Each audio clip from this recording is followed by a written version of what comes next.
Mr. Lai, I'm sure you're, proud beyond that. What you have taught them is what they have chosen to follow.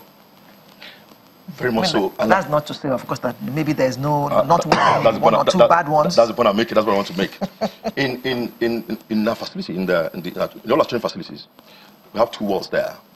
There's a wall of shame, we call it, and a wall of honor. Now, consistently, doesn't mean, as I said, 8 out of 10 times, you find this occurrence. There's the perhaps 1 or 2% of we also find, but the prevalent thing is we put this across the norm in our country. Yeah. We're far above average within the averages that we find in our business. But let me just say this. I was speaking about deliberateness, and it's not that this has happened. We appreciate the work of the people that reported, the man that reported what happened.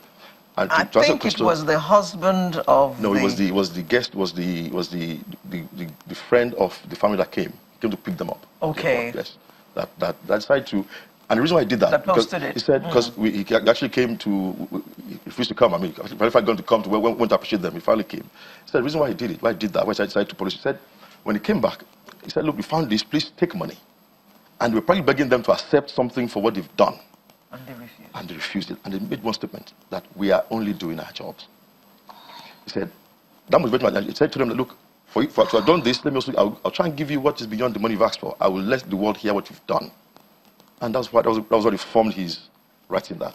Now, on the back of that, the back of that is our business.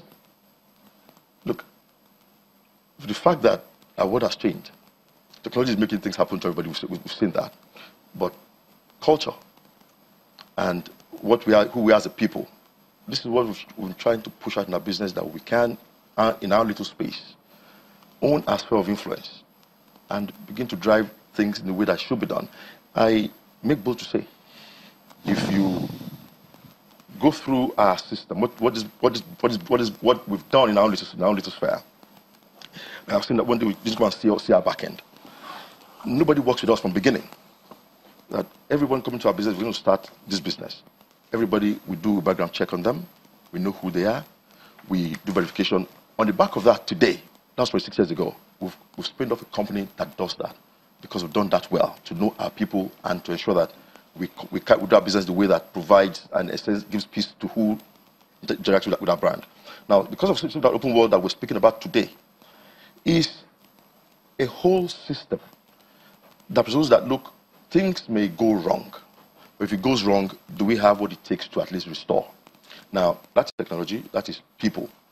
Now, 70% of people, 30% technology, if I miss that word. But I was referring to something happened about 4 years ago, I'm told in Ibadan. It's a Muibi story.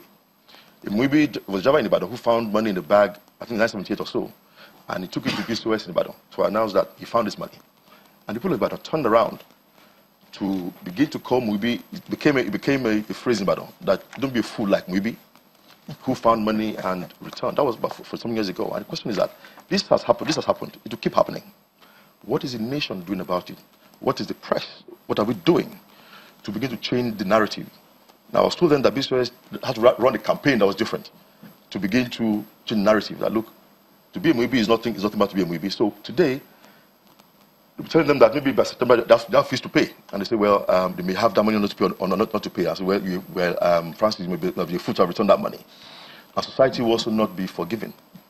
Now, how do we change that narrative? And how do we realize what has happened today for the sake of the narrative in our country?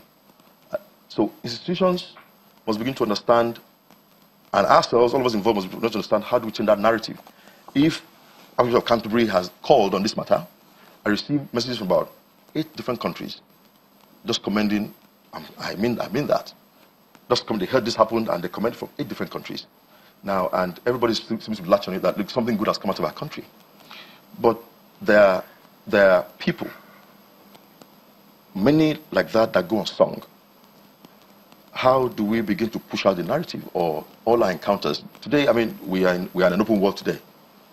Just 2 days ago, I'm not sure you're aware, there was a police put out a list of 8 young Nigerians that defrauded the various financial institutions to the tune of close to billion naira. It's all out there. Now, in the same country. Now, when we say we bring safety and open world, is the notion of risk even to your business or to you as well. What is technology? What technology has done? The role that you're speaking about fake news and what happened in the social media space. Everybody is open. The world is open. You are open, but the risk that you're open to is now borderless. What do we do within the exposure we have for the people, the systems that will manage risk within our country? Now, the impact of technology and the openness of the world has further aggravated the threats or the risks that we're open to as a people, as a nation. How, and the influence that our youth are exposed to. How do we visualize systems like we have done in our little space, that we can begin to also change the narrative in our country and nationalize things like this beyond the, after the next 1 month, nobody will be speaking about this again. But how do we make this, how does it become something that's nationalized to begin to change the narrative in our country? Okay, but let's, while we're glad for Archie Daniel, let's look at the ethics of this profession. Correct. Let me just read out a few. Employ professional, okay, exhibit exemplary conduct, confidential, protect confidential information, maintain a safe and secure workplace, dress to create professionalism, enforce all lawful rules and regulations, encourage liaison with public officers, develop good rapport within the profession, strive to attain professional competence, encourage high standards of officer ethics. These are just a couple of things we thought we should read out, but the ethics of this and security. How does it all work out? How are you able to ensure that these men and women stand out in the midst of the challenges that they face on a daily economic, basis? environmental, and all that? Thank you very much. That was our way went to our beginning. Let me explain the narrative.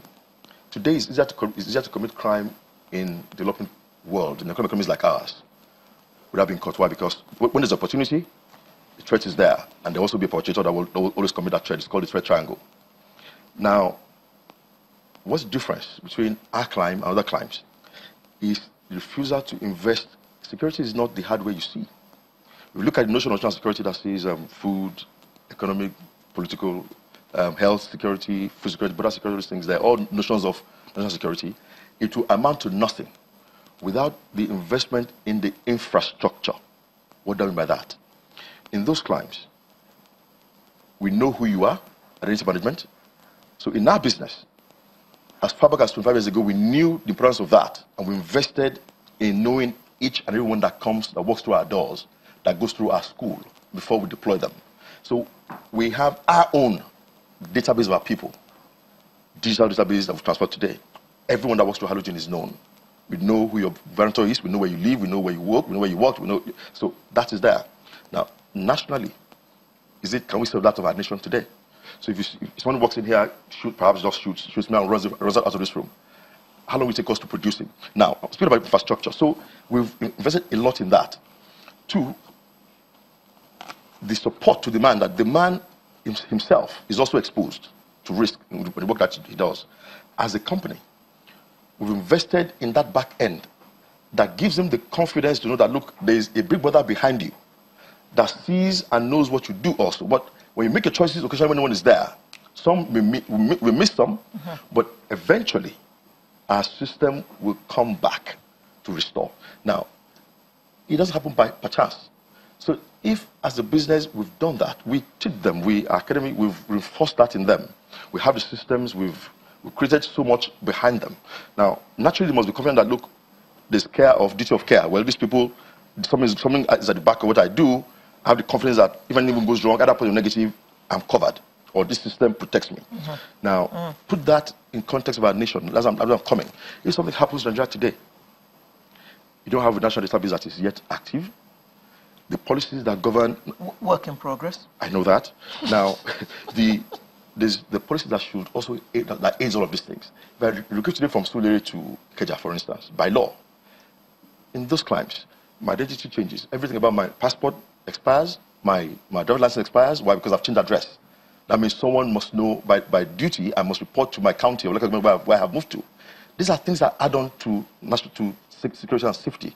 Now, when you now have investments in infrastructure, the entire breadth of safety, public safety systems that you have in place, the CCTVs that you put in your building and on the streets, if things happen, there can be an audit trail. Why? Because there is a national framework that defines that. We have put all of that in our own business for our clients to understand that we invest in our infrastructure, the biggest of its kind in this country.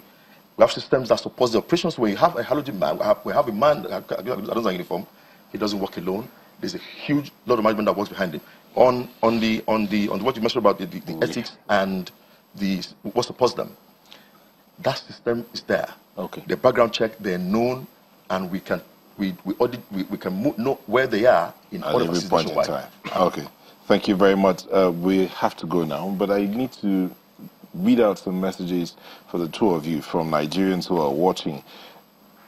Egondo Tone says, the security man Daniel Achi, who found the bag filled with dollars at the airport and returned to the owner, he's a hero and should be celebrated. Babajide says, I'm teary-eyed that, in quote, a poor man received such manna from heaven and looked beyond the immediate. Kudos to an ordinary security man for an extraordinary feat. HOB Bangbade says, I'm proud of you all. Well done. Well done. Thanks. Well done. Ati Daniel and Francis Emet Baku, thank you for coming. And Wale Olaoye, MD CEO, Halogen Security Company. Thank you for sharing. And quickly, please don't stop talking about this, because we need these kinds of heroes to encourage others who think that he's stupid or they are stupid. We have to go. We have to. Thank you very much. Sorry, we'll be back in a moment. Don't go away.